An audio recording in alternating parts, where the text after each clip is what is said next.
Today's daf we're going to be learning in the Nedarim daf Lamed Vav. Today's daf is dedicated to my daughter Shira in honor of her drafting into the Israeli army, wishing you much success and a meaningful service. Okay, we're going to get started with our Mishnah. Our Mishnah is basically talking about if one forbids somebody else from getting benefit, then what is still allowed to do? Can they, if I can't benefit from you, what are things that you can do for me?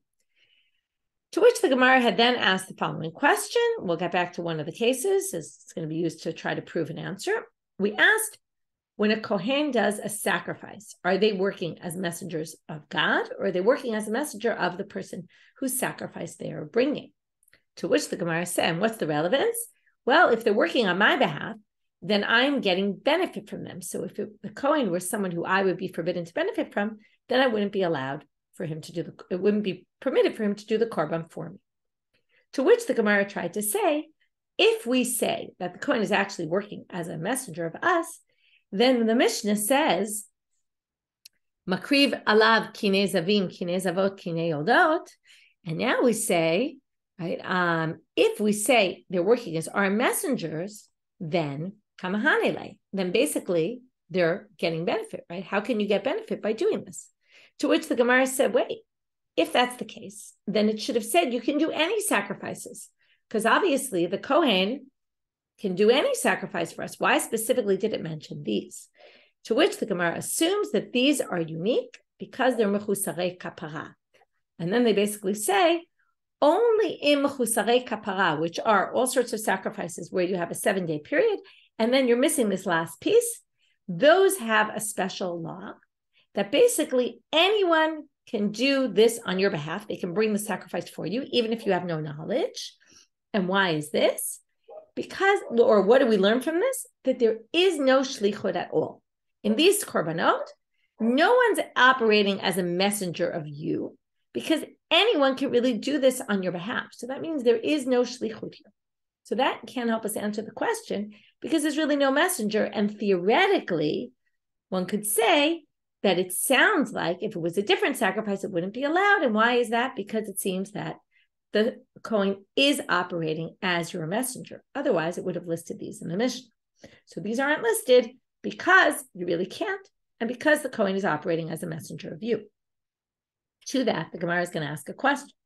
Mativ Rav Shimi bar Abba, starting from the top of Lamed Vav. Im haya kohen yizrok alav dam chatato v'dam hashamo. If who was a kohen? If the person you were forbidden to benefit from was a kohen, then he can sprinkle the blood of the chatat and the blood of your asham. Now, a chatat and an asham aren't necessarily, now there are cases of chatat and asham.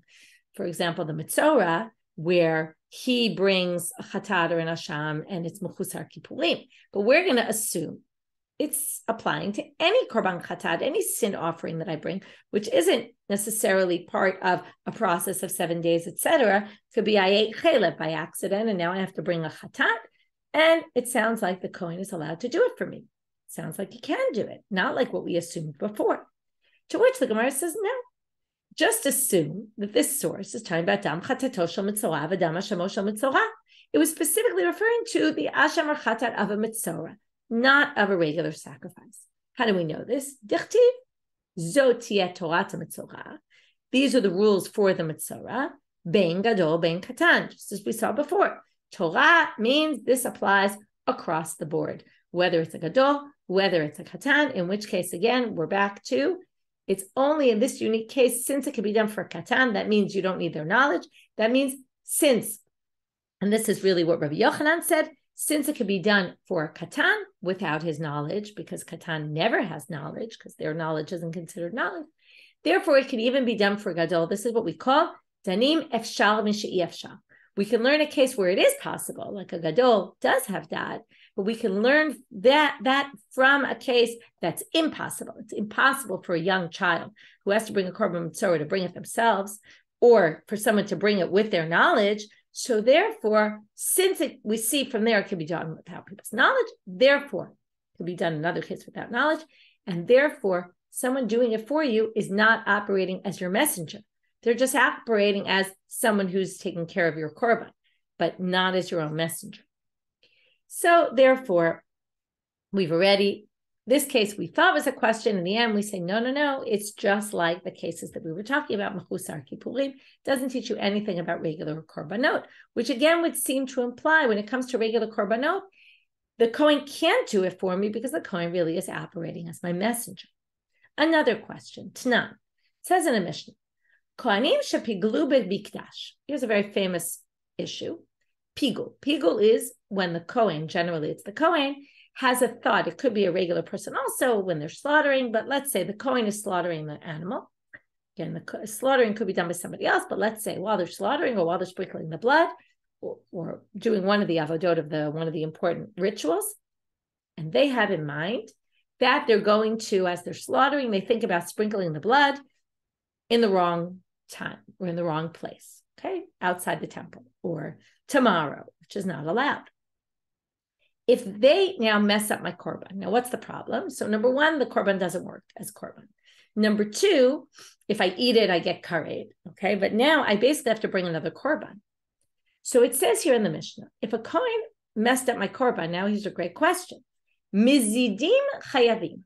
Since they messed up my korban, they have to financially compensate me because now I need a new korban if they did it purposely. Hashogigin, from here you can infer though, if they did it unwittingly, it was a mistake. They didn't mean to, they just, their mind slipped. Ptulim, they're exempt. Ella, shepigulam pigul. But what?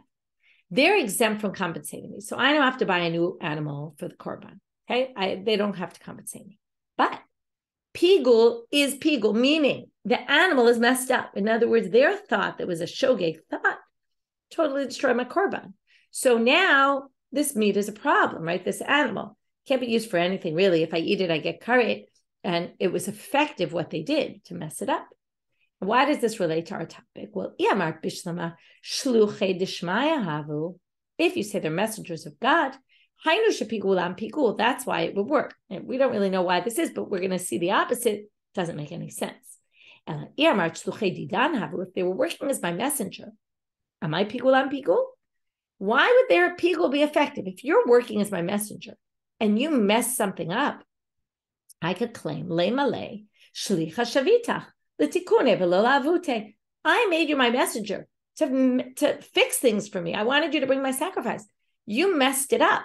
I never would have hired you or asked you to be my messenger if I knew you were going to mess it up. I never send a messenger to do something that makes it worse for me. Here I bought an animal. They're supposed to sacrifice it. Now I have to buy a new animal. So theoretically, if we would say they're working as my messenger, then the pigul shouldn't be effective, because they were only doing it as my messenger. So it would seem to imply against what we thought before, which is they're not operating as my messenger. To which the Gemara says, no, you can't use pigul as your example. Amrei shani gabi pigul. Pigul is different. Amarka lo yechashev lo miko makom. The pasuk says lo yechashev lo. It will not be considered for him, which is the pigul pasuk. Okay, since he messed it up. Okay,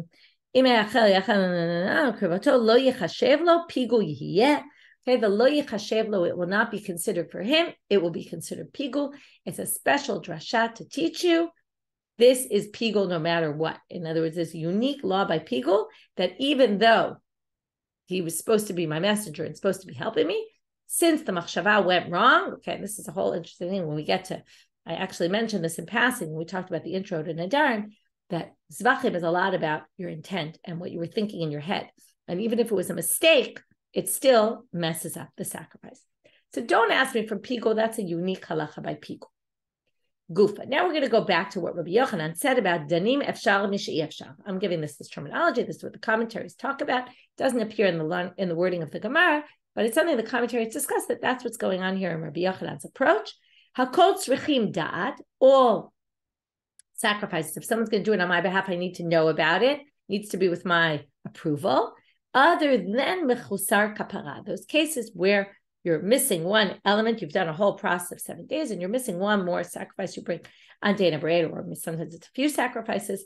But this is a unique case. Sharei adam mevi korban al banav al banotav haktanim, because a person can bring it for their younger children, and that shows that you don't obviously need that. So now we're going to assume, Rabbi Yochanan, it says from there is, since that's the case, you can bring it for anybody, is what he said. Because again, danim efshar mishi efshar. We take a case where it's impossible for them to do it by themselves.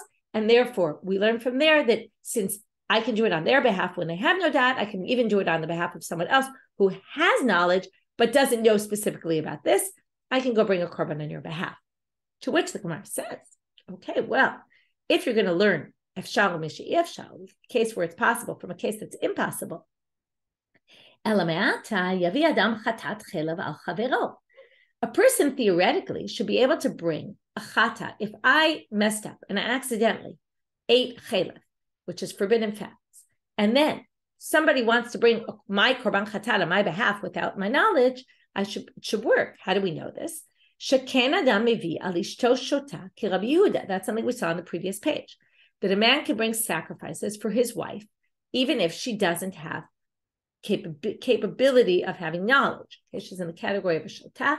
She doesn't have cognitive capabilities, so he's allowed to do this. Here comes the if then. If he can do it for mishu she'efshar, which is his wife is not able to do it on her own, and yet he can bring the sacrifice for her. Then, and that's a korban, we're assuming, something we're going to question in a minute, but we're assuming what kind of sacrifice he's bringing, a korban chatat for her. Now, he's allowed to bring, Adam Revi korban ashir al ishto, right, which is a korban olevi yored, which is a sliding sin offering. So he can bring that for his wife, okay, on her behalf. If he can do that, then anyone should be able to bring a regular korban chatat for anybody else.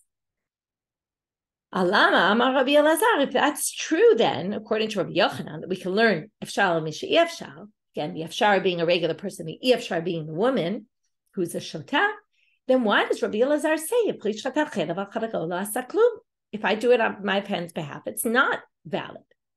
To which the Gemara says, what sacrifice exactly did you think he was bringing for ishto shota? You thought he was bringing a chatat? No, he wasn't bringing a sin offering chatat. Okay, how do we know this? In other words, if you're going to say, let's say his wife eats chelev, she's a shota, he brings the sacrifice on her behalf, and therefore we can learn it to any person who eats chelev, we can bring a sacrifice on their behalf. There's no such case by an isha shota. Why is that? Because again, this is a woman without cognitive capabilities. You can already start thinking where this is going. If she ate it when she had her cognitive disability, lav bat korbanhi, she doesn't have to bring a korban because she's a shota. Shota is not responsible for mitzvot. They're not, right? They're not judged based on what they can or can't do because they're not capable. What if you say, well, maybe she ate it before she became a shota, and then she didn't have cognitive disabilities, and then something happened, and she lost her cognitive abilities. So then, Rabbi Yomi, Rabbi Rabbi Yochanan, we're going to basically show, even in that case, you don't need to bring it. How do we know? If someone ate chelev, we're going to have a bit of a different case, but we're going to learn from this case the fact that when you're a shota and who had capabilities, but then you lost your cognitive capabilities, if you sinned before, you're not obligated at the time you're a shota. So why is this? How do we learn it? Let's say someone eats chelev. V'ifrish korban. They designated an animal already. They're ready to bring the sacrifice. V'nishtata, but then they became cognitively disabled. V'chazal v'nishtapa, but then they became capable again. They healed.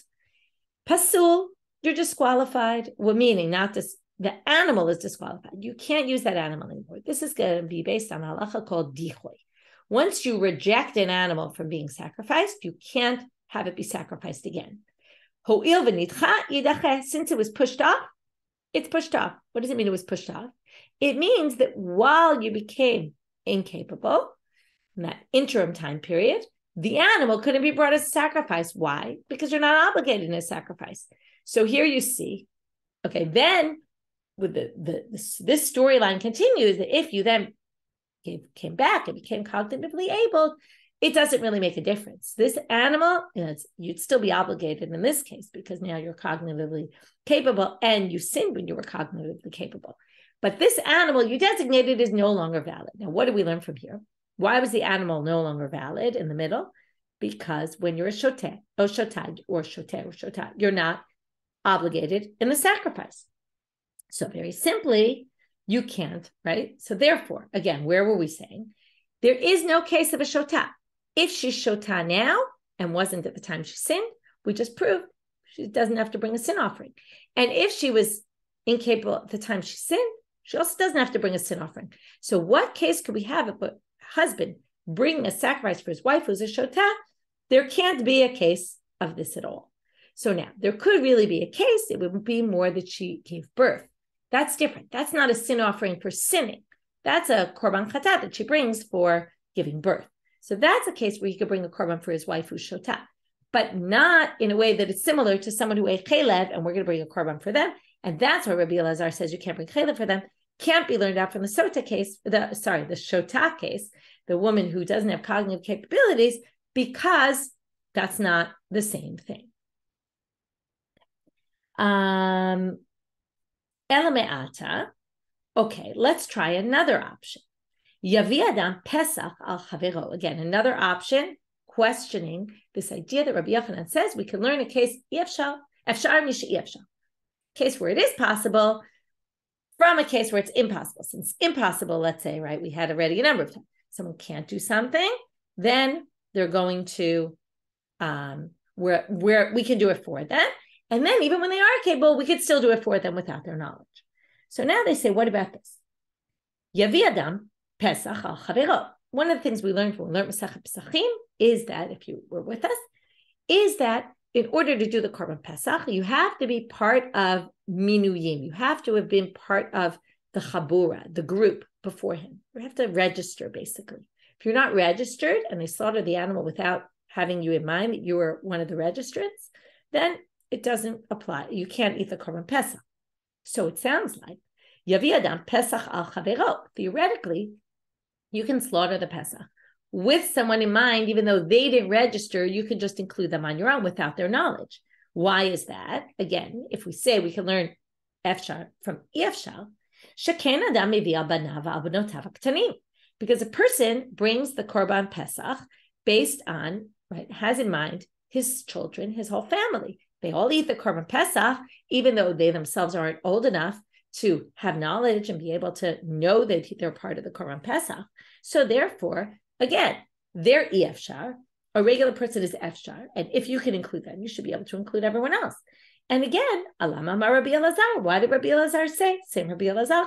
He frish pesach al chavero la saklum. He also says, can't do that. It doesn't work for another friend.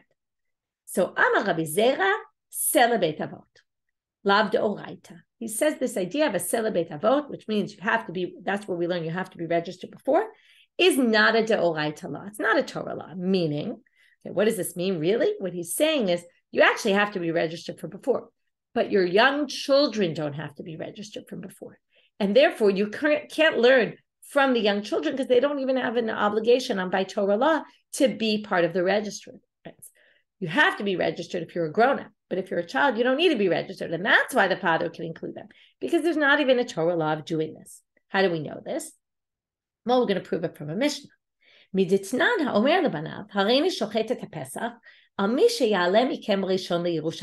might remember this is a kind of funny case.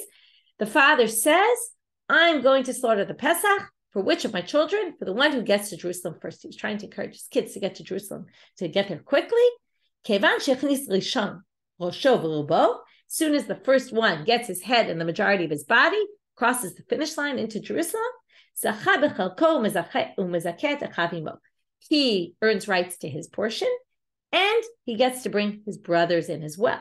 Now, here comes the issue. This is going to prove it's only by rabbinic law that they have to be included. There must be something missing here. 1 second. Celibate avot, it should say deoraita. If you want to say celibate avot is by Torah law, al bisrakayu mizakelu. In other words, at this point, how could he get his brothers in? Right. 1 second. I just want to find this for a second. Al bisrakayu. Right. When they got there, the animal was already slaughtered. Now, what happened? We said, you came first, so you get to go in, and then you can kind of bring your brothers in along with you. But the question is, how do you even have rights to that if it was slaughtered before the father even had you in mind? So therefore, they're saying, this didn't really mean whoever gets there first, I'm going to count you in. He obviously counted everybody in. He was just trying to encourage his kids to do mitzvot and said, be the first to get here. Hurry up, come tali ala regel, and I'll make it a race, right? How many times as parents do we make things into a race, right? Whoever gets here first, you'll win. Here's another bright to prove it. This is a great line for all you women out there. There was a case, right, where the girls got there before, the daughters got there before the brothers, the sons. And it turns out the banot were the fast ones, were the ones who were really trying to get there in time. And the banim were low lives, they were lazy bums and they weren't doing anything. So what do you see here? Now, the main thing is what it doesn't say here. It should have said, if it all goes, if it's Torah law and they had to be right, should have said the banot got put as part of the korban pesach and the sons did not, or something along those lines. But again, the whole idea is, right, it doesn't say like the girls won, right? If they won, that means they won their rights to get part of the korban pesach. So therefore, it's obvious that he was really just trying to get them there. And that was the whole point. He was just trying to get them excited about the mitzvah and made it into a race. Go girls. Okay, so now that was all a bunch of questions on Rabbi Yochanan, this if we say that, why don't we say that in a bunch of other cases? And in each case, we proved that the comparison is not an appropriate comparison. Either the woman who's a shota, it's not that she's bringing a korban chatat because she sins, so you can't learn from there to a sin offering. In the case of Pesach, it's only a derived law, it's only a rabbinic law, it's not a Torah law, and that's why we can't learn from children to grown-ups, and that's why grown-ups are going to be a different law. Now we're moving on to the next part of the Mishnah. The Mishnah had said, V'torem, if I'm forbidden to benefit from somebody, they can for me, I'm looking for it in the words of the Mishnah, Torem, right, the first words of the Mishnah, Torem et trumato u'ma'asrotav lida'ato. There's a bunch of unclear things here that we have to figure out. If I can't benefit from you, you can still take my trumot and ma'asrot with his knowledge, according to the Mishnah, which isn't clear whose knowledge are we talking about. So here comes the question, which we're going to try to learn from our Mishnah. Now it's unclear. Okay, there's two issues that are unclear here. Number one, the case was you're taking truma. I've now got confused which case I said. I'm not allowed to benefit from you. Okay, let's say. And then you took truma. I think I said the case before differently, but sorry, my head is not working. I take truma from you. I'm sorry, I can't benefit from you. And then you took truma on my behalf. So the question is that considered benefit or not? The Mishnah had said you could do it. The question is, there's a bunch of questions that we have to figure out. Is it, number one, when you took truma for my produce, did you take from my produce the truma on my produce, or did you take from your produce on my produce? Number two, whose knowledge is important here? You can take it with your knowledge or you could take it with my knowledge. So there's a big difference. So the Gemara is going to ask a question and we're going to try to figure out from our Mishnah, try to figure out how do these two parameters play themselves out and which ones is the Mishnah referring to.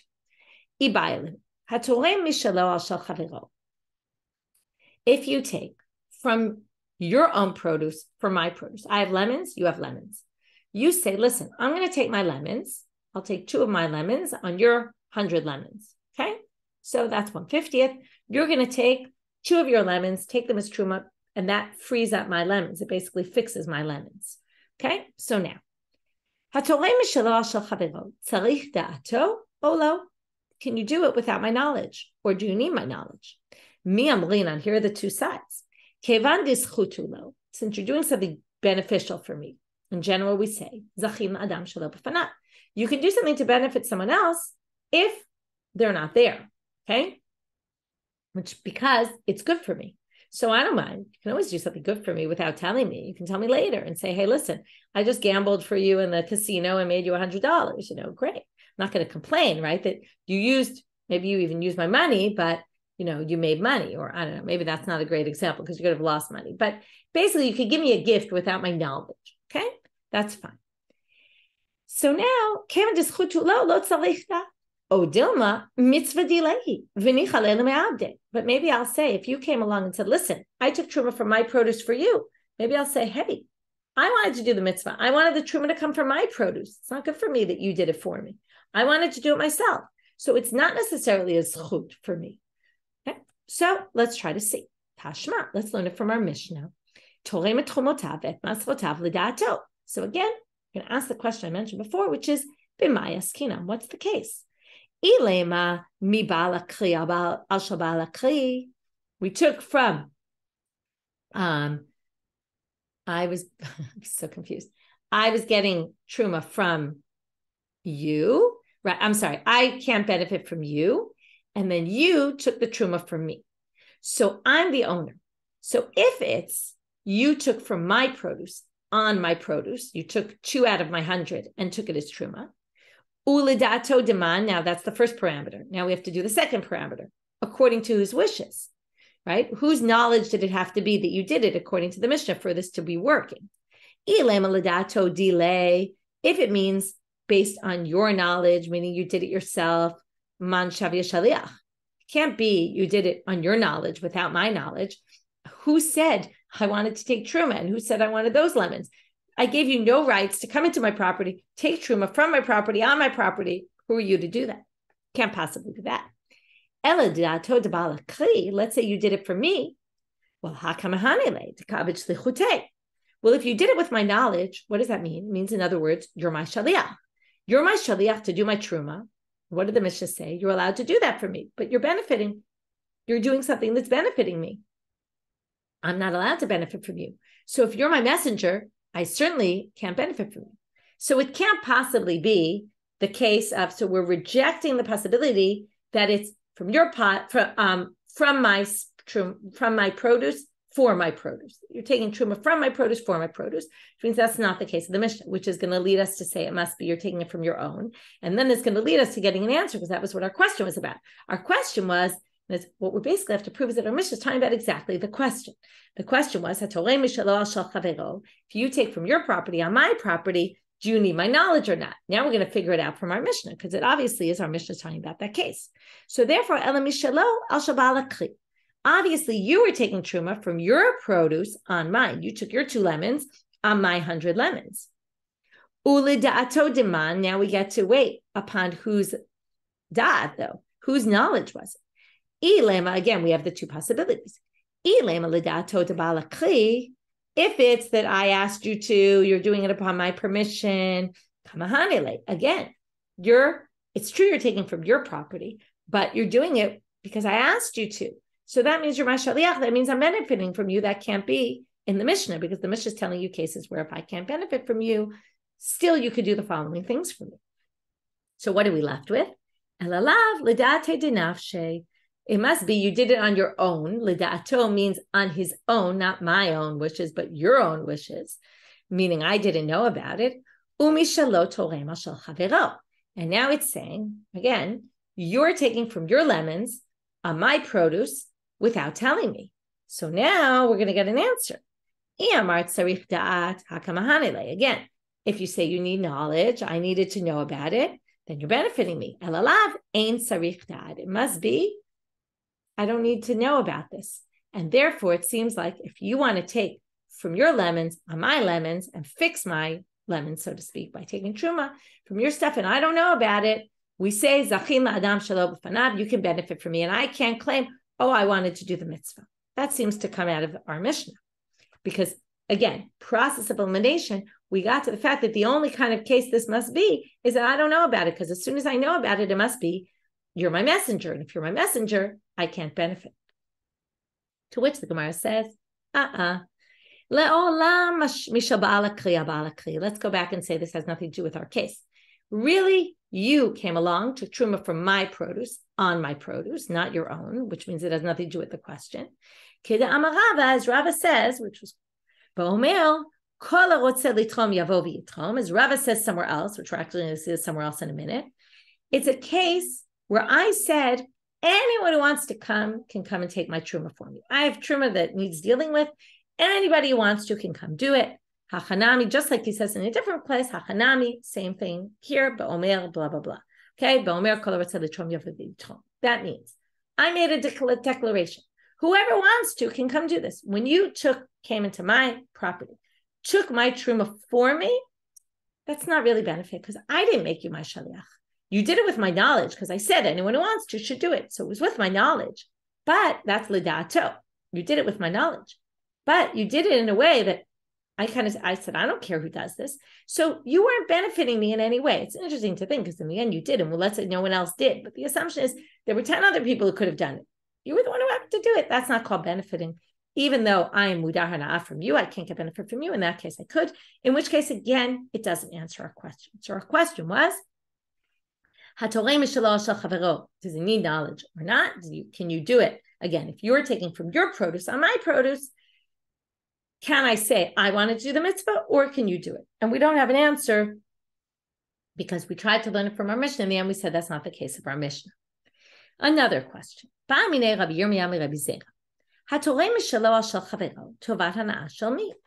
If you take your lemons and say, I'm taking 2 of my lemons and I'm taking truma you're doing it for me. And you take 2 lemons for my 100 lemons. Now, there's this concept that whoever gives the produce to the kohen's going to feel a little bit like he owes him. And there's a value to that. It's called tovat hana'ah. It's not a huge value, but it's a small amount of value. So the question is, when you give those 2 lemons of yours, which were really truma from my produce, to the kohen, do you get to choose which kohen and get tovat hana'ah? Or do I get to choose which kohen and the tovat hana'ah goes to me? So they say, tovat hana'ah shel mi. Who's going to get the benefit? Who gets to give it to the kohen and say, here's a gift, and now knowing that the kohen's going to owe you some? Mi amrinan. Do we say, ilav peri deher, mi mitak nekar yadahu? Can you say to me, listen, if I hadn't taken my 2 lemons, who would have taken it? In other words, it's the lemons that I gave to the kohen, they were mine. So I get to benefit. Oh, Dilma, ilav karya, dahu, lav havim peri, dahadin truma.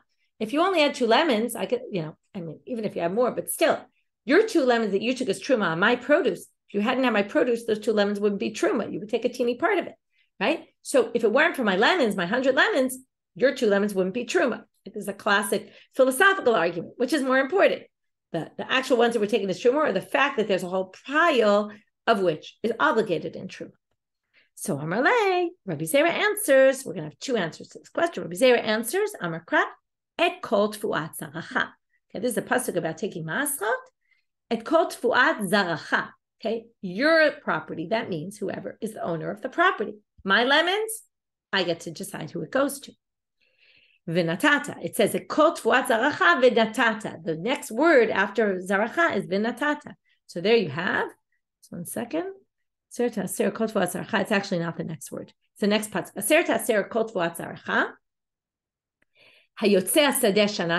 comes out of the field every year. You give it in money. Okay, so here you see ma'asil, giving, and connected with your produce. So it comes from B. Now they're going to question Rabbi Zeira. Wait a minute. Again, we're back to what we were a few minutes ago, and we're going to go through the same process of elimination. Now again, if you say the tovat hana'ah is the one whose pile it is, then I get to choose hakamahanile. You're giving truma.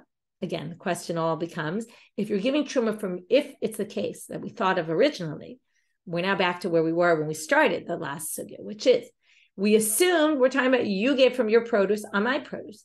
Now, if that's the case, and I get to decide which kohen gets it, then I'm benefiting from you because I'm getting tovat hana'ah. Elashmamina, tovat hana'ah delay. Therefore, it must be I get to choose. Otherwise, if you get to choose, then no, it must mean that tovat hana'ah goes to you because, 1 second, right, it must be you get to choose. Because if I get to choose, then I'd be benefiting from you. It must be you get to choose. you get to get the tovat hana, not me. And that way it's your benefit, and that doesn't bother me because you're benefiting. It's me who can't benefit from you.